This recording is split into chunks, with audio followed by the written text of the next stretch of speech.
Okay, so let's get into Biggie Smalls, who is my favorite rapper of all time. So I was really excited to do this episode. Okay, so that's how I first heard about OneOf, right? Because you guys did this Biggie Smalls NFT drop, and I have so many questions, but let's just start with like how did that come about?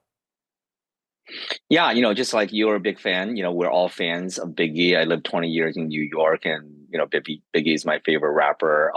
This is a deal that we basically kind of reached out, work with the Biggie estate, with Miss Wallace and Biggie's management, for a very long time, right? So it's about education about what Web3 can potentially do to with Biggie's legacy. And to our delight, the state was really, once they learn what this technology and can do, they're all in. And the drop is really surrounding this piece of IP that's really tremendous. Biggie's most famous freestyle rap is something that he did, recorded when he was 17 years old, standing on the corner of Brooklyn on Fulton Street. It's called the Fulton Street Freestyle. That was, it's actually a video on YouTube that's getting millions of views. But that song itself, the music itself, has never been commercialized. So the state actually decided to allow us to take that concept, the commercial rights for that song, and tokenize it and allow the token holders, the NFT holders, to jointly sharing that. So what happened is, we released this collection called the Sky's the Limit collection. And there was 3,000 NFTs, and the holders of those NFTs get to come together to vote, decide how to commercialize the song, and share in the upside, if any proceeds is generated from their decisions, Okay, which is a great new model. so let me just jump in. Just to clarify, so basically you released his freestyle track. You were the first people to do it. You did it as NFTs, and then the audience basically can get like a cut of the royalties. Is that how it works?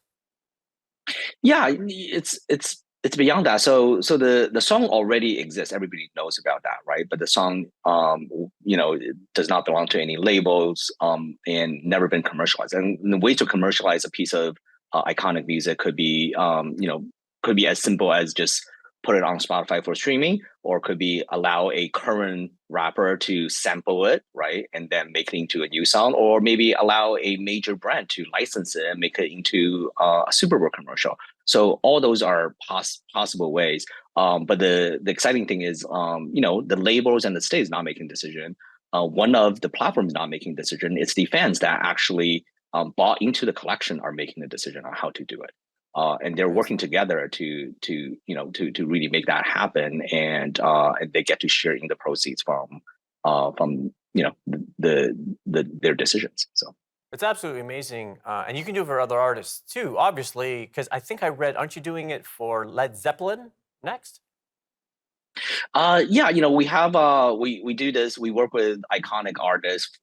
Everybody from kind of Biggie Smalls to today's biggest artist, Doja Cat. And we do that for artists, athletes, and brands. And it's about reimagining business models and use cases, and how to kind of reinvent new ways to engage fans in this Web3 era. So how does that work in terms of the like with major labels? Like, is it like do they come to you and they have an IP, or do you only work with people who aren't at a major label? Like, how does that work?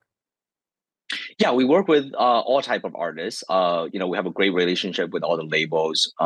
We are the preferred and Web3 partner for Warner Music Group, and we work with Universal and Sony very closely as well. It's really about how to shepherding everyone into this Web3 space, and we think everybody have a role to play, right, in this new economy. And the end goal and result for us, our mission is, how do we democratize this technology so the next 100 million non-crypto native users, the everyday music fans that may not be a crypto expert, can get access to, and share in the excitement and the fandom of what this medium can potentially bring.